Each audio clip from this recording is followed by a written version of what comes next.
Hello and welcome to tonight's episode of Cryptique, where we work to bring truth to light of the paranormal, hidden history, forbidden knowledge, conspiracy theories, and even fringe science. If you like the show, please give us a 5-star rating and write a review so we can continue to improve. You can email case suggestions to cryptiquepodcast@gmail.com and tell us about your true paranormal stories.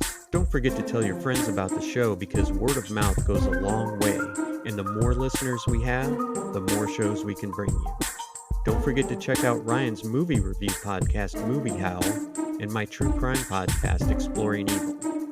Tonight's show is about real-life ghost stories, brought to you from interviews I've conducted as a ghost hunter and Ryan's conversations with people he knows as well. Buckle up and find a safe place to listen. It's time for Cryptique. All right, hello and welcome, Cryptique fans. Welcome to part 2 of our Ghost Stories specials. I'm going to focus on stories I've obtained from eyewitnesses while conducting ghost hunting investigations. We're going to focus on Zombie Road tonight, and there's a lot to get to, so let's dive in. I believe them wholeheartedly that these people are not making these things up, and obviously, we talked about dreams and maybe not being able to tell the difference sometimes. And maybe, who knows, maybe the dream world is the real world and we're all asleep right now. But I'm just going to read it and I hope you guys like it. Evil. It lurks in the hearts and minds of man. It dwells in the dark recesses of our surroundings and it lies in wait like a venomous serpent preparing to envenomate its prey. Evil doesn't always just strike. Sometimes it creeps up and wraps its coils around its victim, slowly squeezing the life out. Whatever the case, evil is abundant in our society, and the cases we're about to examine are no different. Zombie Road is a real-life dark forest in the outskirts of St. Louis. It's an abandoned stretch of road full of mystery, intrigue, and the unexplainable. It stretches out along the treacherous bluffs of the infamous Merrimack River. The sordid history of the area began when it was a meeting ground and place of trade for North American Indian tribes. The area was also a place of fierce battles and undoubtedly death. Thousands of arrowheads and several Native American burial sites have been excavated in the area. Eventually, the railroad carved its way through the area. Dozens of men lost their lives during the construction of the railroad. Railroad workers were heavy drinkers. Violence was commonplace in the makeshift casinos and brothels that popped up along the tracks. Fatalities due to accidents during the construction were also frequent.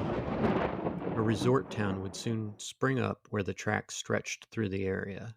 It wasn't an ordinary town, it was summer homes built by gangsters and for gangsters. At that time, there was only one way in, and possibly less ways out. With all of the serene land around Zombie Road, it's a perfect place for snitches and enemies to meet their demise. Back in those days, the police didn't much care who was responsible for a thug getting whacked. A steady flow of dead bodies fertilized the beautiful foliage around Zombie Road.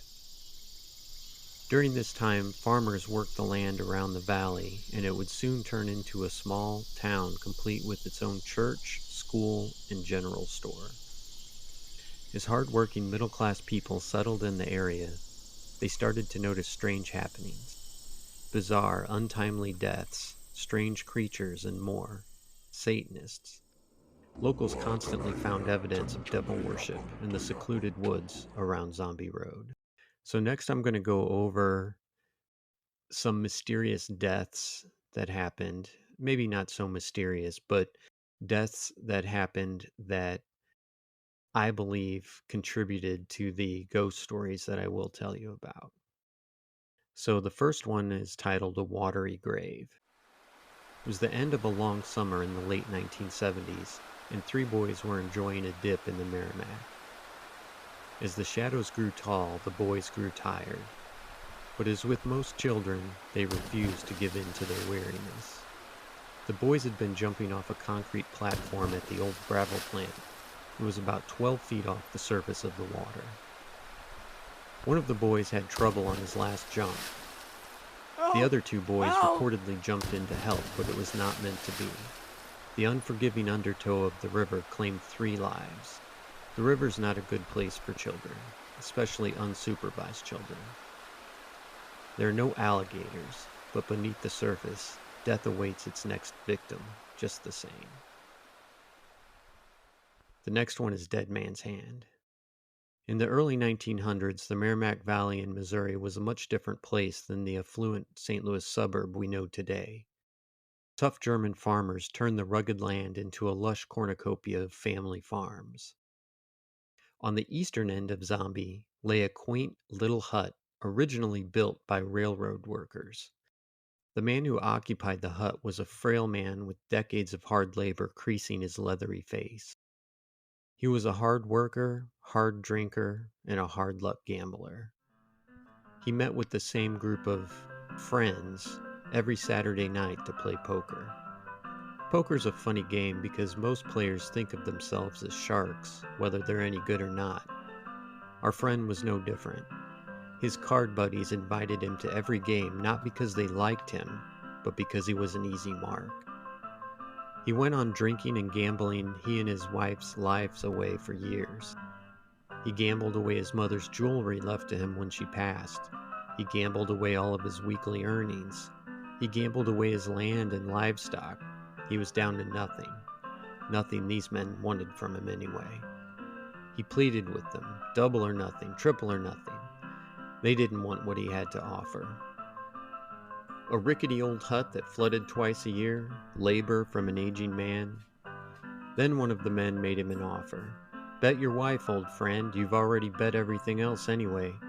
The group of men laughed at the hard luck gambler, but they would soon see that the man was willing to take that bet. The bitter old man was determined not to be made a fool of again. One hand, all or nothing. Now our friend was a terrible bluffer, but he figured with his wife at stake he could bluff the men right out of their boots.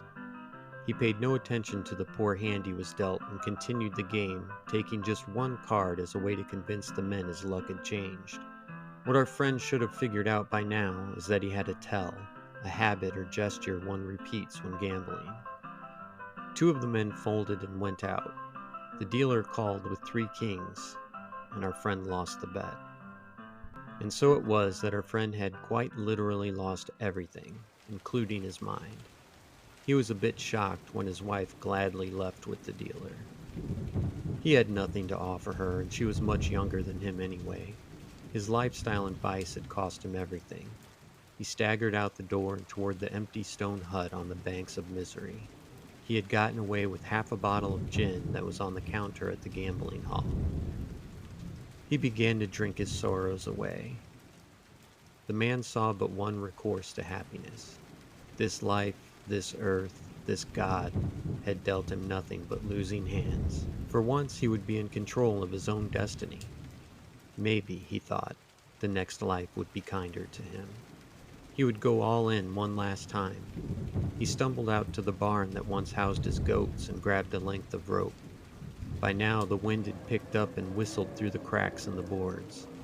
He limped inside the stone hut as thunder crashed in the valley around him.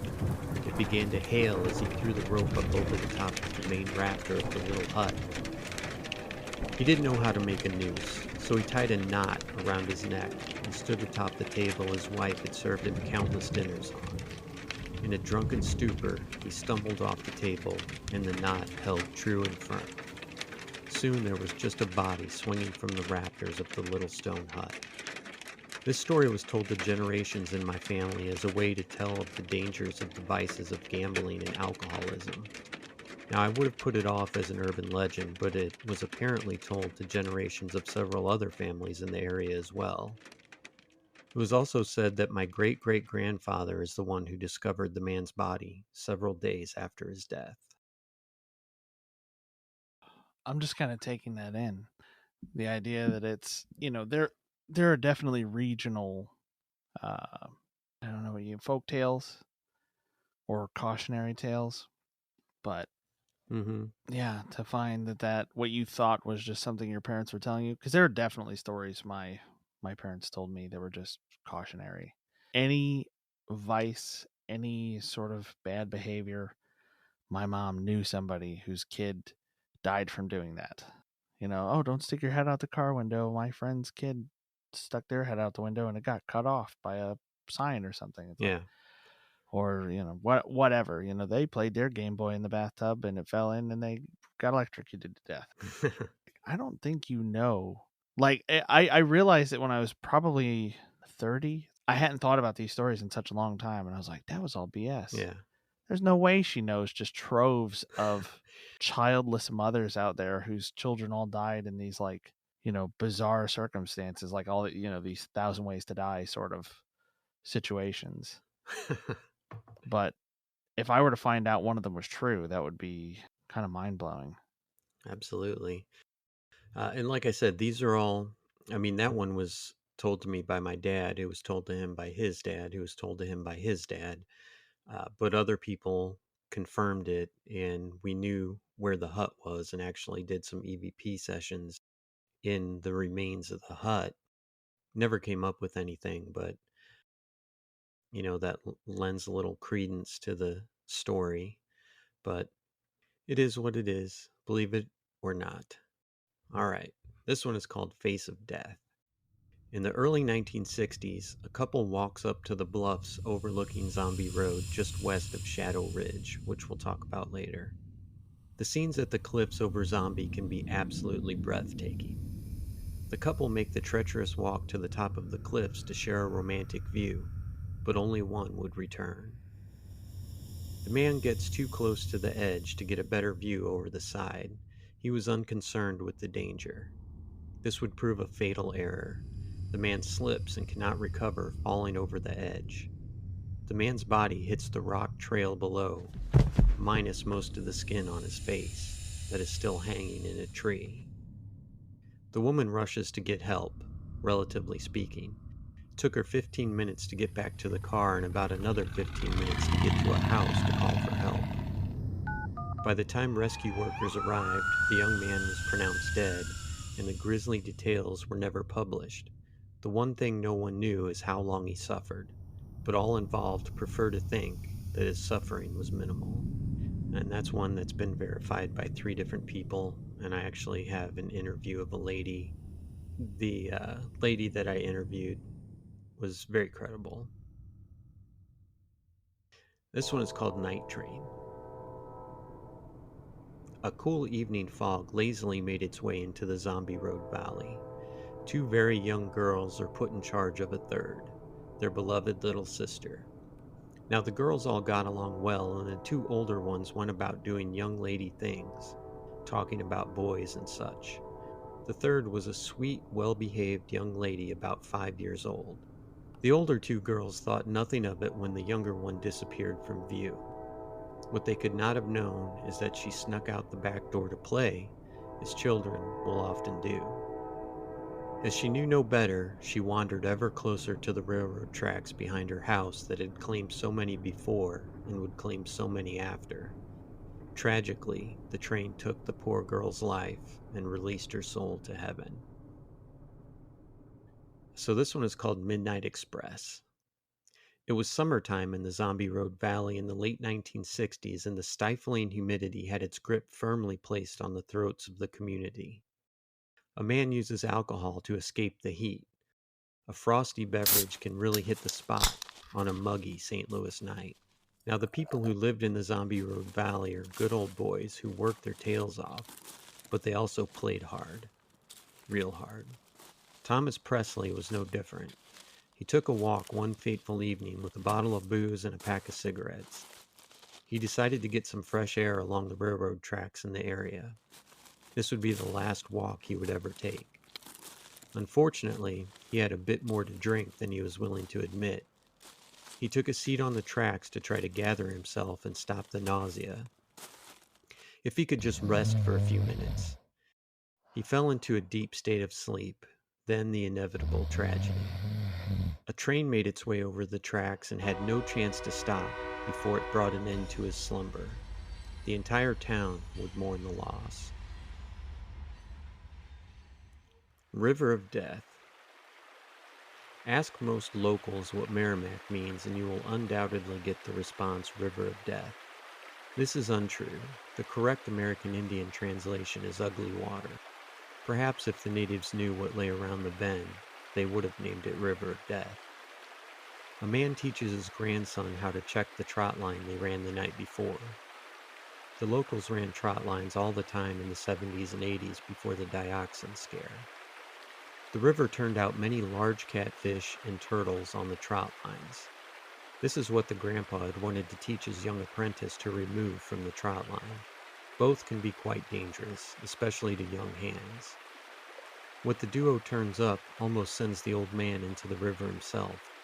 As they pull up the line, he smiles at the weight on the other end, thinking about the catfish nuggets they could soon be having for dinner. The reality would stave out their appetite as well.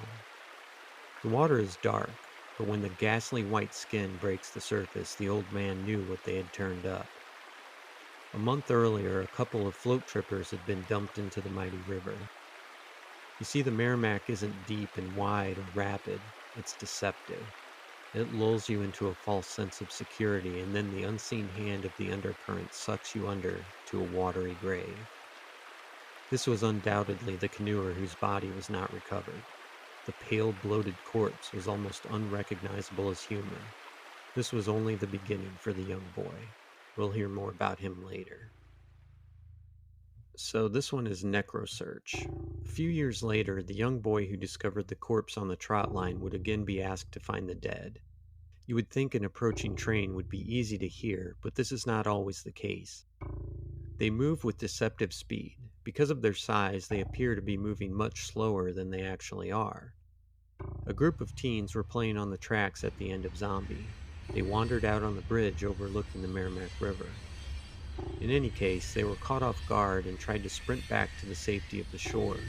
The fleet of foot were able to make it back, but one of the girls was not so lucky. It is thought that the sheer panic prevented the girl from moving to the opposite side of the tracks. Nonetheless, the teenage girl was hit by the train and dismembered. The young boy from the trotline incident was by now a strapping teenager himself. He was drawn to the scene from all of the commotion. The authorities realized he didn't know the victim, and sensing the urgency of the situation, asked of him a favor. Although it seemed a grisly task, it was a mission of mercy. The area, especially at this time, was remote and filled with wildlife. The task was to recover parts of the girl's body which had been scattered by the train. Diligence was necessary because vultures, coyotes, and raccoons would soon find the body parts. He and his friends set to the duty of searching out the body parts. The locomotive wreaked havoc on the girl, but the boy had some success in his quest. He found a foot and returned it to be put to rest with the girl's remains. It's pretty gruesome. This one is called Death Bridge. Jefferson County, Missouri, 1998, just 15 miles south of Zombie Road. Two meth addicts decide to rob an elderly lady to pay for their next fix. The two men break into her house and savagely beat the senior. After taking what little money and few possessions she had, they decide that they need to dump the body. What better place than Zombie Road? The men wrap her up in landscape fabric and add some weights to the bundle. Then they throw the body in the trunk. They then drive out to the somewhat remote location at Zombie Road. They drag her out over the Merrimack and toss her over the edge of the railroad bridge. But the shock of hitting the cold water wakes the lady up, as she was only unconscious. Yeah, that's pretty horrific. The police autopsy revealed water in her lungs, and an even more tragic death than what was previously thought. Yeah, that's kind of one of those things that when you see that in the news, like something real like that, it makes me think of movies like Death Wish. Like, I guess either the original or the new Bruce Willis one. But it's like, yeah, when the world's just getting so bad, it's like, how that's just so messed up. It's hard to think about. It is. I mean, I can't imagine the terror. I've heard that drowning is supposed to be a fairly easy way to go from people that have basically survived a near-death experience of drowning, that there's kind of a sense of letting go. But to me, it just sounds horrific. Yeah, it does. Lover's Lane. A popular pastime in the zombie area, aside from hunting, fishing, and partying, is parking. Springtime, early 80s. A young lady and her boyfriend park on a gravel side street near Zombie. It's presumed that they listened to some music, talked, and shared a drink, and one thing led to another. The couple would never get the chance to take the next step. It was a cold spring evening, and the lovers had the windows up and the heat on. They could not have known that there was a carbon monoxide leak in the exhaust. The carbon monoxide slowly crept in and laid its trance upon the unknowing victims. Again, the town would mourn the loss. Dead End Street. A side road off Zombie is the site of another fatality. Wolf Trail is now home to a swank neighborhood of architects and lawyers. It started off as a gravel logging road which met up with Zombie near the Merrimack River. A young hunter was making his way back from Zombie where he was scouting for deer. The young man decided to make his way to his girlfriend's house on Ridge Road, and he decided to use Wolf Trail as a shortcut. He made his way through the woods and saw a Dodge Charger parked at the end of the gravel road. He had heard the unmistakable growl of the Hemi from a while back. As he approached, he noticed that a hose had been attached to one of the exhaust pipes of the car. The radio was blasting and the young man inside was unconscious. He couldn't open the door because they were locked, and the window was cracked just enough to get the hose in. He frantically searched for a rock big enough to break the window. He found a rock, cracked the window, and turned the car off. He dragged the lifeless body out of the muscle car, but he was beyond help at this point, so the young man sprinted about 2 miles to his girlfriend's house and called 911. He showed the rescue workers where the boy was, and they asked him to leave the scene so they could begin life-saving procedures. No one knows for sure if the boy survived, but we are told he was presumed dead when the hunter pulled him from the car.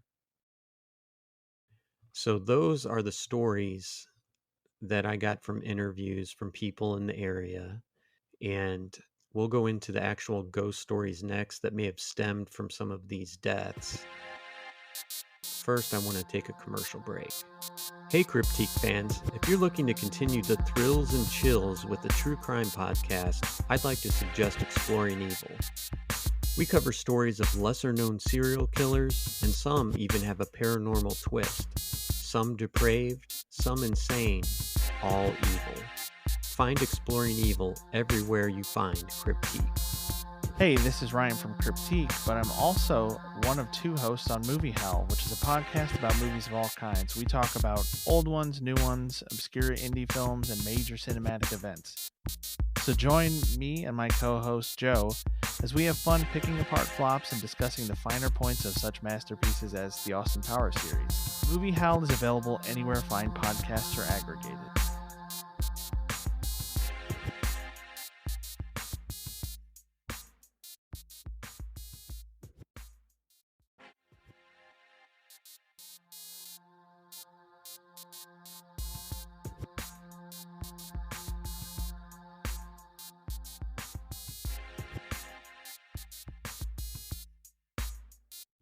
Now back to Cryptique.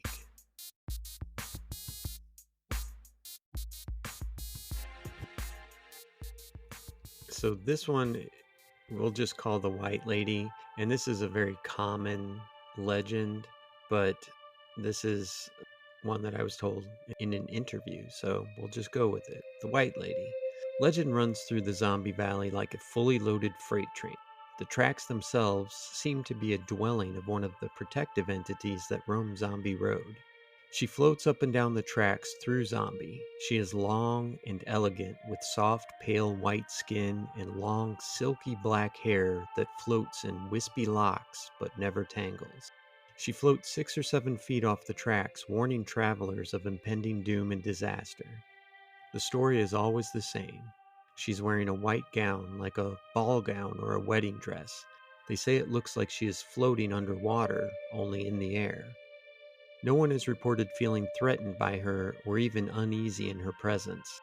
This leads me to believe that she might be a residual of a drowning victim, roaming, searching for the light. A house set about 200 yards back off of Larry Elliott Drive in an area where a multitude of shadow sightings had taken place. It's dusk on a Saturday as a teenager gets ready to go to a party across town. Although the house is just a few hundred yards from other homes, the feeling of seclusion is undeniable.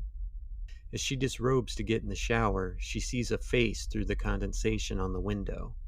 She grabs her robe and runs to call her brother on the bedroom phone.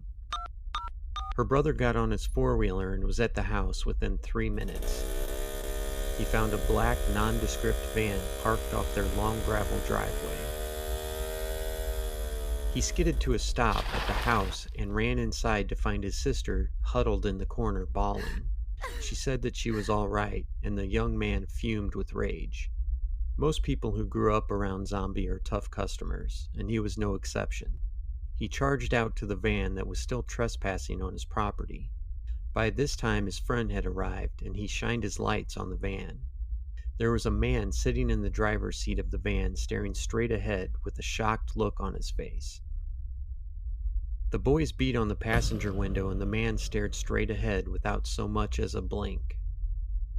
The brother picked up a boulder and rushed at the van like he was going to smash the driver's side window out, but he stopped short. The man does not flinch or blink.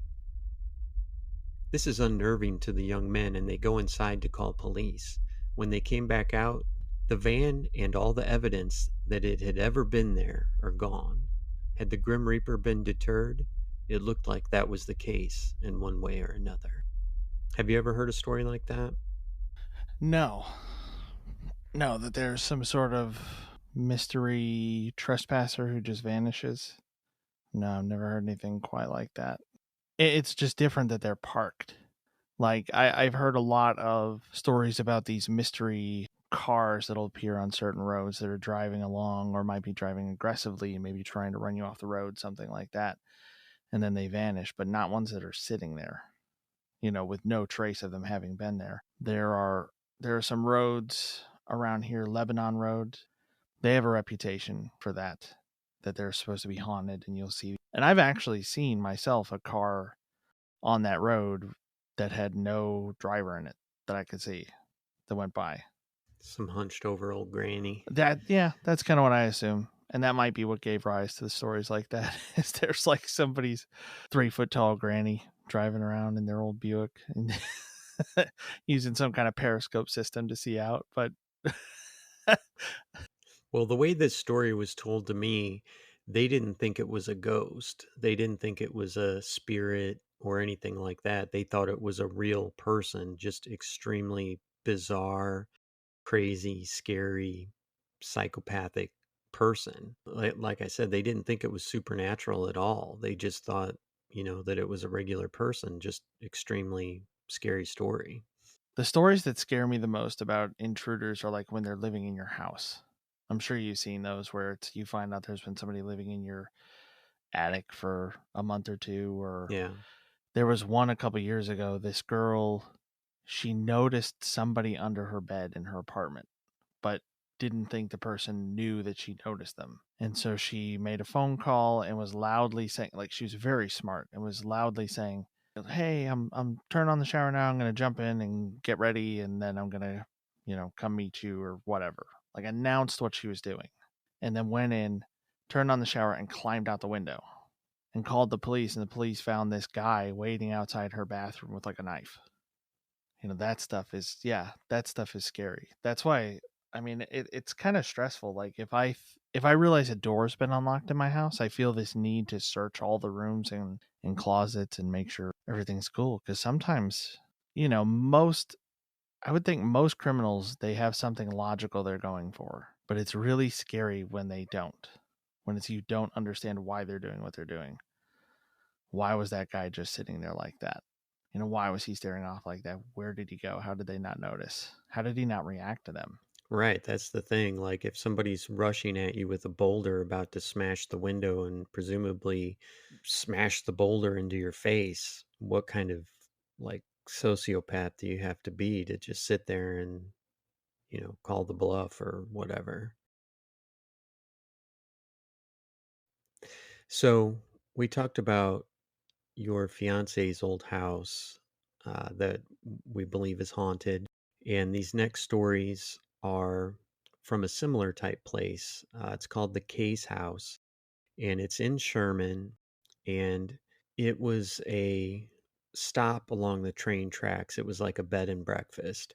And it had just continually been built onto. And by the time I had ever seen it, I wouldn't say a mansion, but it's pretty damn big. You've got the regular house. Then they had what they called a corn crib, which is basically a lifted kind of barn shed type thing. And they had a spring house. And the spring house is where they would hang up their meat and stuff like that. And it stayed nice and cool. And that was the only way back when the house was built to, store anything and try and keep it cool. And it had a spring that fed the back room. And I guess that's where they would get their water from the spring. And so my aunt, not by blood, she married into the family, and her sister grew up in that house.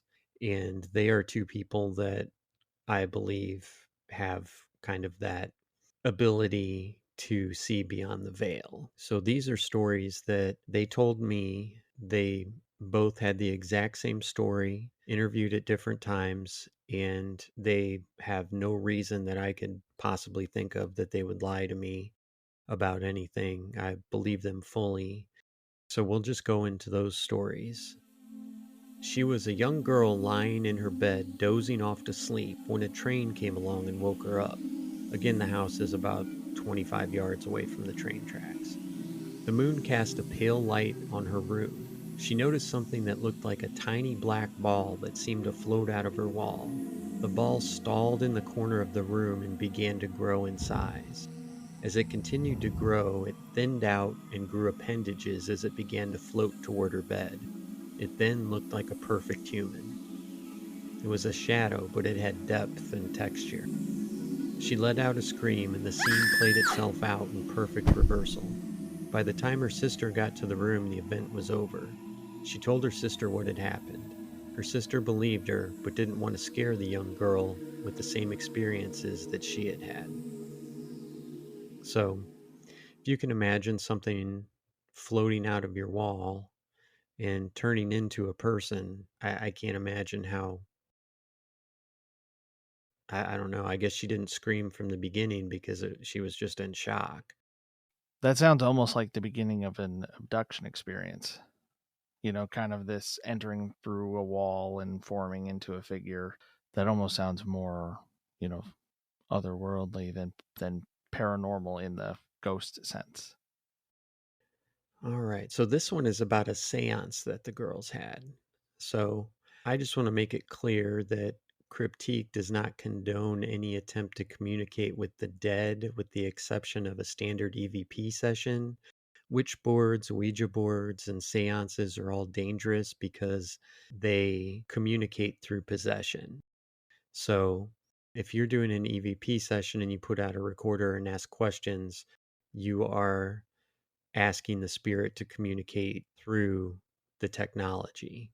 Whereas if you're using an Ouija board, you put your hands on the planchette and you ask the spirit to move your hands to the letters to make it communicate. Anyway, just throwing that out there. We're not responsible for any possessions caused through witch boards, Ouija boards, or seances. Case in point, the girls and a few of their friends decided to try a seance in the spring house outside of their main home. Now, they had heard rumors of how seances were done, seated in a circle, holding hands, candles lit, and chanting.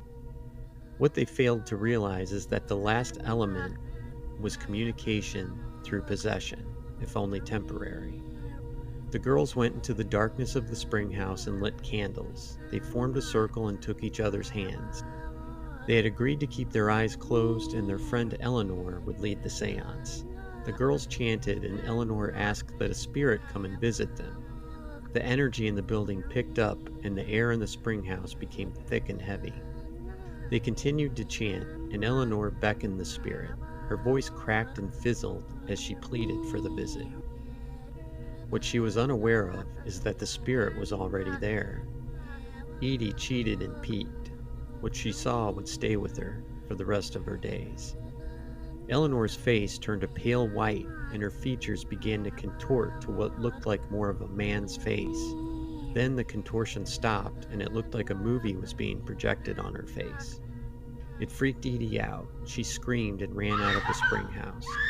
A few more seconds, and the spirit may have completed the possession. The girls laughed at what they considered the baby of the group getting scared and running off. They thought it was funny, but it may have saved them all from terrors beyond their imagination. The girls may have wanted to communicate, but if the spirit wanted to maintain its grip on Eleanor, who knows what would have happened. Edie says she has avoided Eleanor ever since that fateful day, and said she always seemed a bit off. When someone rings your doorbell, you check to see who it is before you open the door.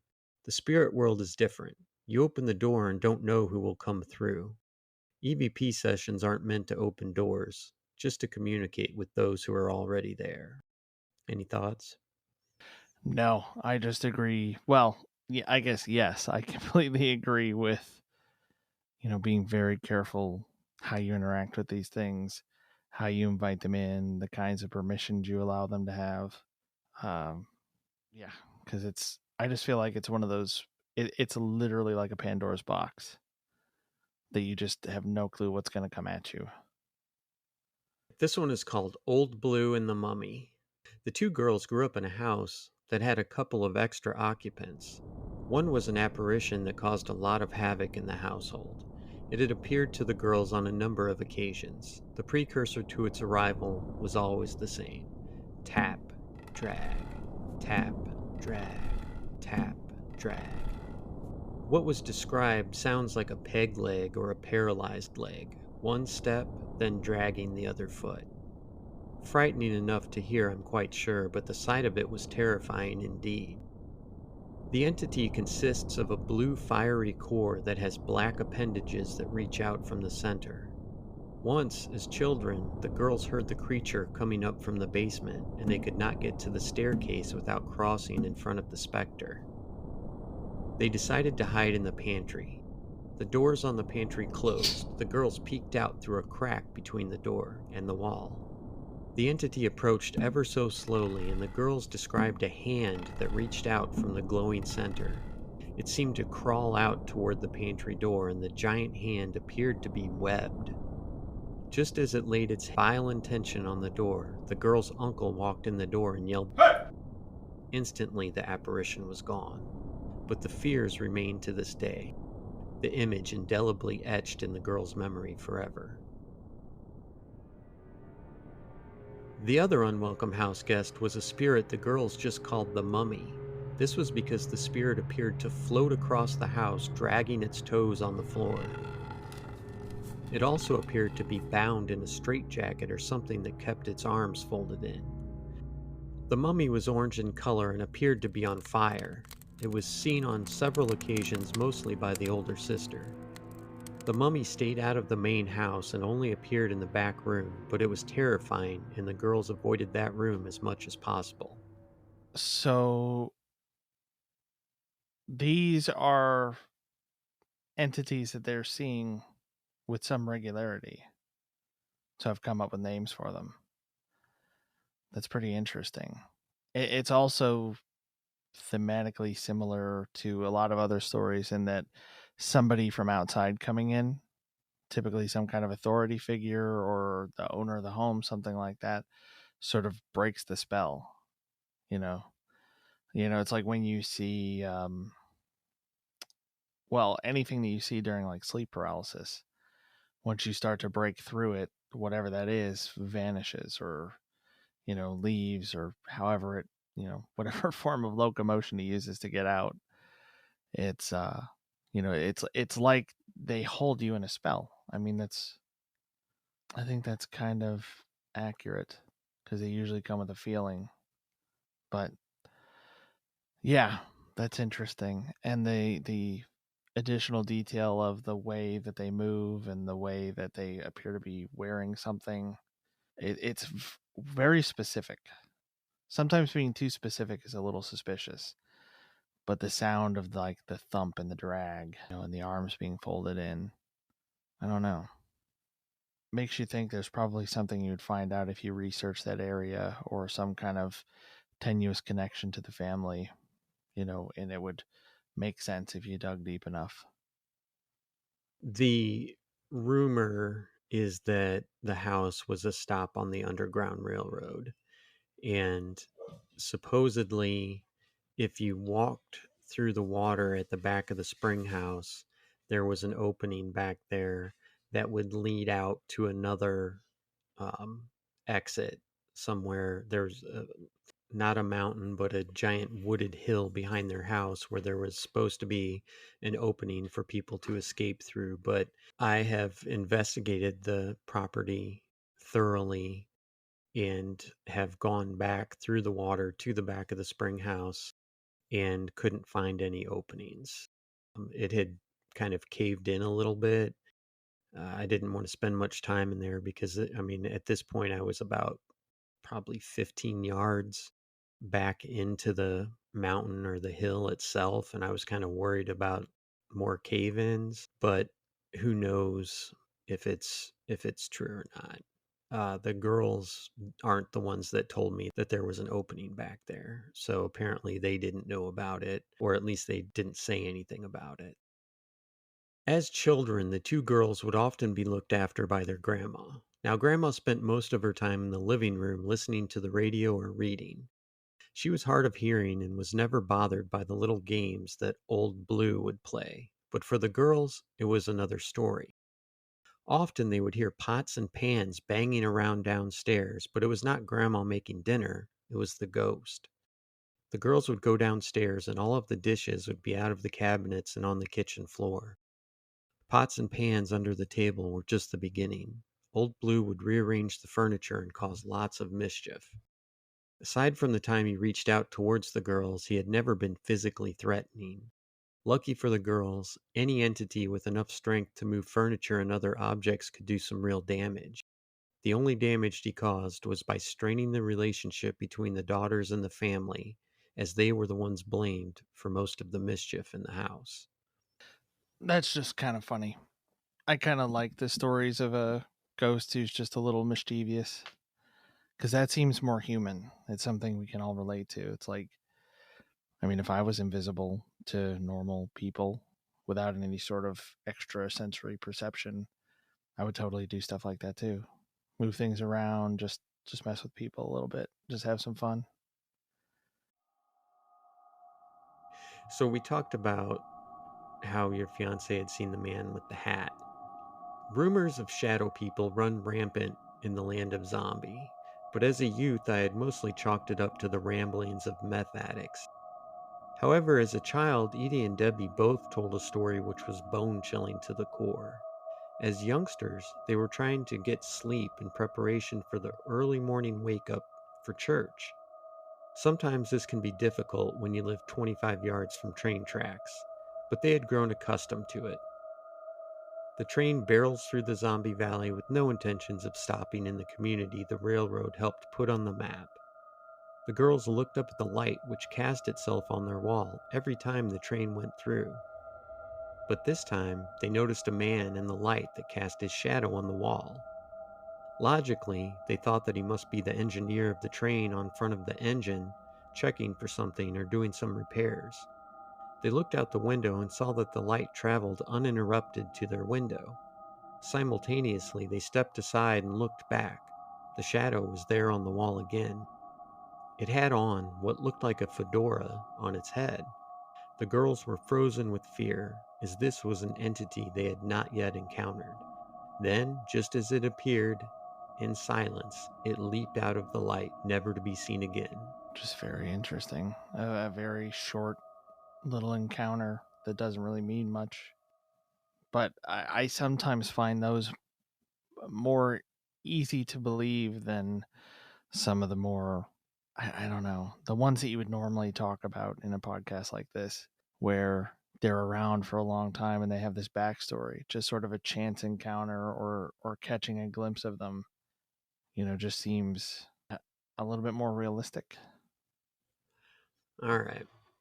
So, this is one that I knew we were going to do this episode, so I decided to hold it out of the Black Eyed Kids episode. But first, let's get a word from Anchor.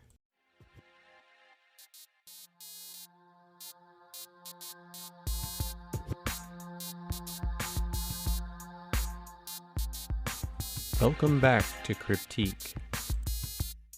This one we call Hide and Seek. Autumn lay its blustery winds into the zombie valley, and the leaves changed into their beautiful colors as they had done throughout the years. Pumpkin orange, sunshine yellow, and of course, blood red. Leaves clung to the oaks and maples of the land. The kids were back in school and cherished the free weekends to play the games they loved. Edie and Debbie and several of their friends, including a boy named Terry, gathered for a game of hide and seek. The children each took their turn as the hiders and the seeker. The landscape of the house they were playing at was beautiful indeed. A large, wide, flat yard that butted up to railroad tracks and was backed by a steep grade with a corn crib, a spring house, and a feed shack. The children played in the back of the house along the steep hillside. It was then Terry's turn to count and seek the others. He put his face into a tree and began to count. 1, 2, 3. Edie and the others began to hide, and she ran up the hill and ducked behind an old oak tree. She peeked from around the tree, and Terry was right there, laughing at her. She cried out, "You cheated, Terry, you cheater!" Edie then looked back down the hill to see that he, in fact, still had his face planted in the tree at the bottom of the hill, counting. She turned her head and saw that the young boy had what she described as shark eyes. No whites, no pupils, just black, and void of any emotion or feeling. The boy then laughed hysterically and ran off into the dense foliage of the woodlands. Edie ran back into her house and left the others to play the game. This, she says, was the scariest moment of her life. That's so unsettling. The way it would laugh and run away. Like maybe it was testing something, seeing if it could fool her. That's really creepy. Like it's really creepy to I don't know, to not know what they want. You know, the usual let me in sort of thing. I need to call somebody or whatever the typical ploys are, but to have one show up just trick you into thinking it's one of your friends, and then when you kind of notice what's going on, it just laughs and runs off. That's like it's just practicing and just playing with you. Like I said, I think that the girls have some sort of way to see through the veil, but they never had any experiences outside of this property. So it's not like they both live as of right now. Well, as of right now, one of them lives like 2 miles from the house, and the other one lived in very close proximity for a long time, and they never had any other experiences. So it's the house.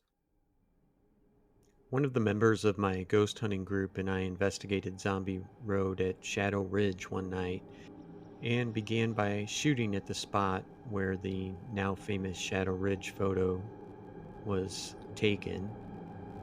And this photo's actually appeared in other movies and stuff too. But anyway, it was very dark, but the infrared on my camera cut through the darkness and illuminated the area. I had a fairly large infrared emitter that did a pretty good job lighting up the area. And if you're looking at the photo, it looks like the people in the photo are far away, but they're actually, from where the photo was taken to the top of the ridge where they're at, is probably 30 feet, 40 feet.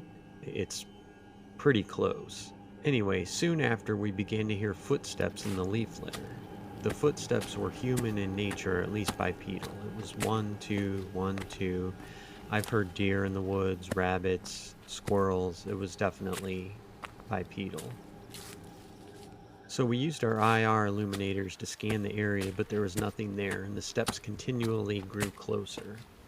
They weren't EVP, we heard them with our ears, and there was kind of a heaviness that set into the valley. Just a feeling, we didn't have any other equipment to, test for, EMP or anything like that. But then we turned on our big LED lights and scanned back and forth and couldn't see anything. And they grew closer and closer, and I shouted out, "We come in the name of our Lord and Savior Jesus Christ," and everything stopped. So that was kind of scary. We decided to make our way out, and on our way out, I don't know if he heard it or not, but I heard a distinctive female voice say, "Help me."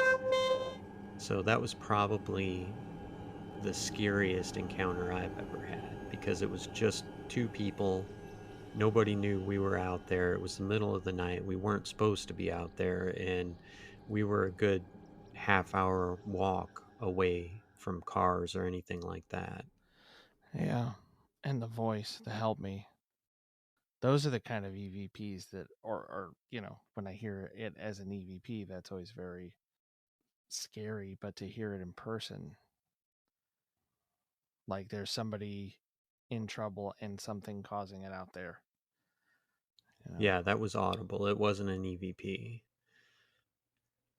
So I had a digital camera, and I was taking pictures of the bluffs above us as we were walking.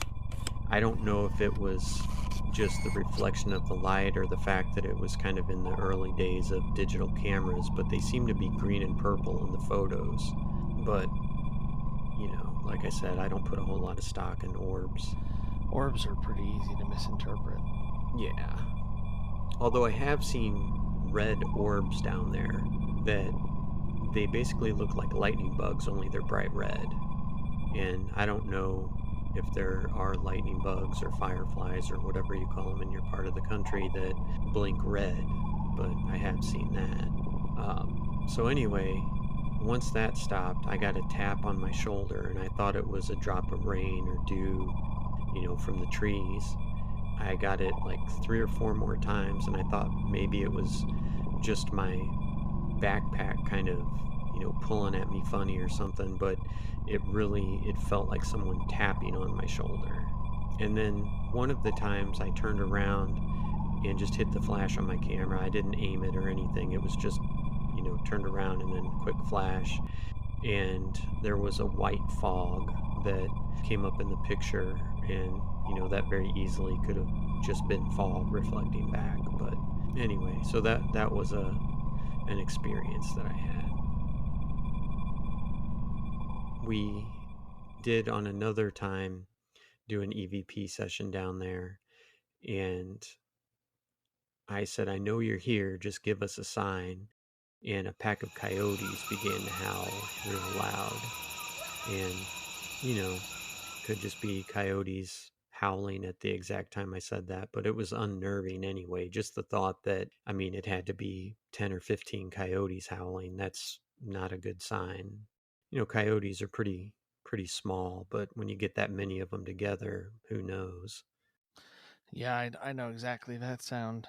There are track fields near the university I went to, and sometimes my friends and I would go out there and just, it was just away from everything. So we go out there. I had a Ranger, and so we just like sit around in the bed of it and just kind of talk and whatever. And yeah, there'd be coyotes. We wouldn't see them, but we'd hear them. Mm-hmm. And that was usually our cue to leave. We'd start hearing that howling. Well, I can kind of imagine what it would be like to ask for some kind of sign and then start hearing that, but that's a little too eerie. I feel like every hair on my body would be standing up. Yeah, and coyotes can get pretty ballsy if they're hungry, and I didn't want to be around for that, so we hightailed it out.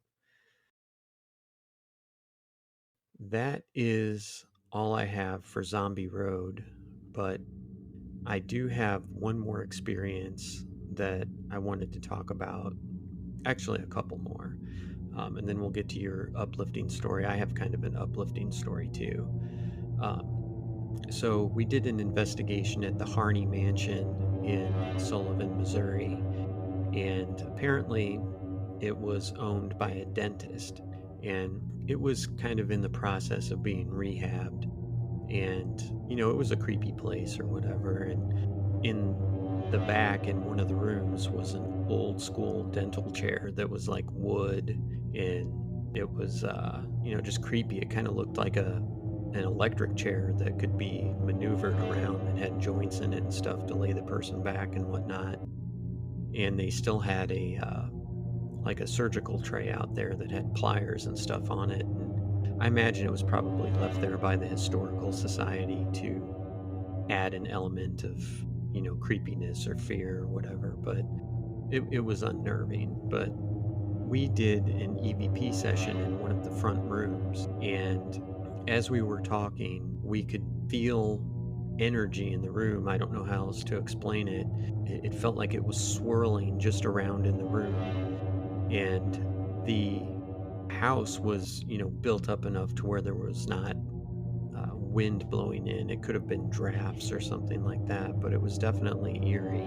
And I got up and took a picture of a mirror, an old mirror that had been left there, an antique, and it was in the dark. And what should have been there in the reflection would have been me with the fireplace behind me.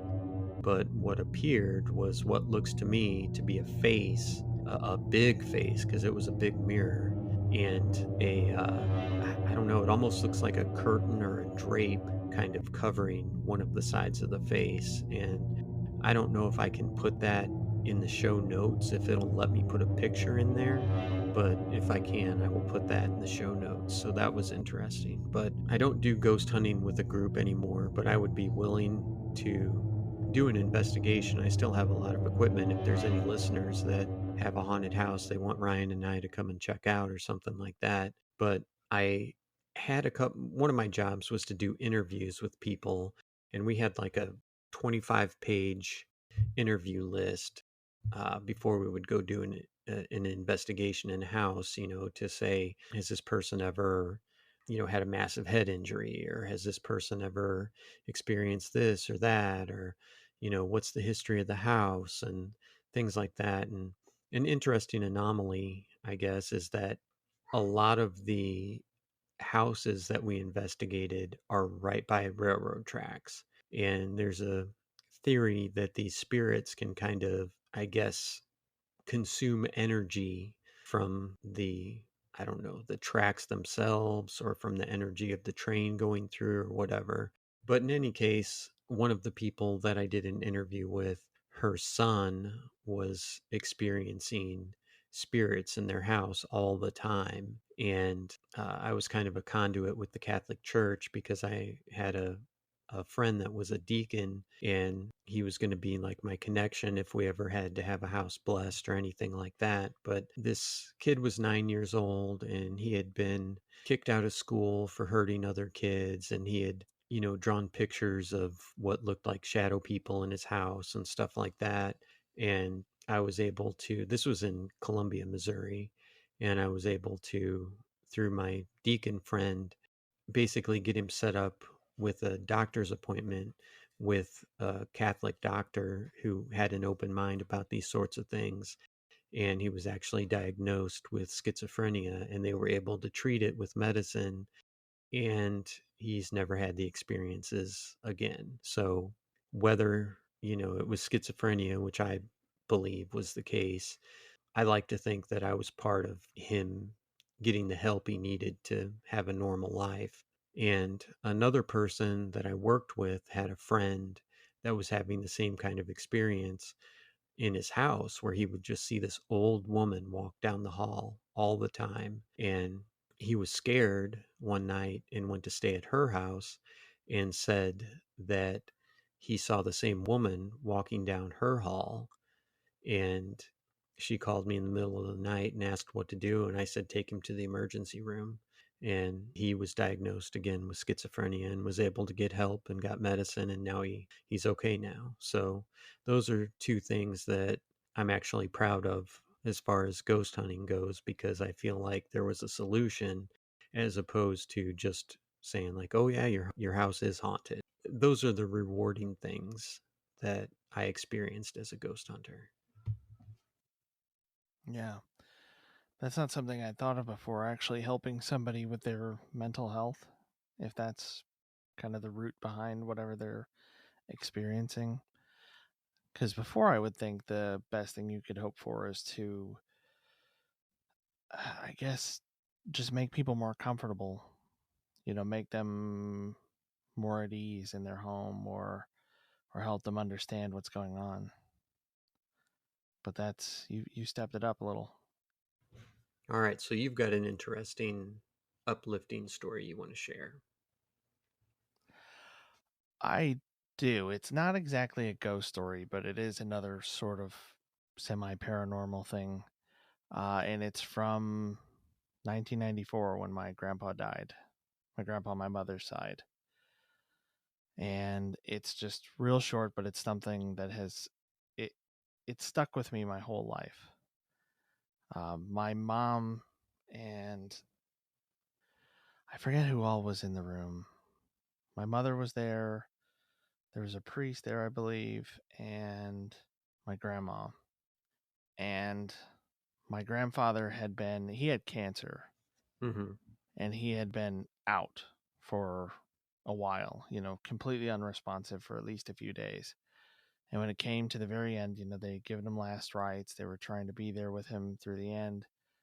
And my mom told me that, because I wasn't allowed to be there for it, but as he was passing, he opened his eyes for the first time in, however long, and looked straight up, didn't look like there's anything wrong with him. He just opened his eyes, looked up, and then held his hands up and called out, "Mom, Dad, Pat."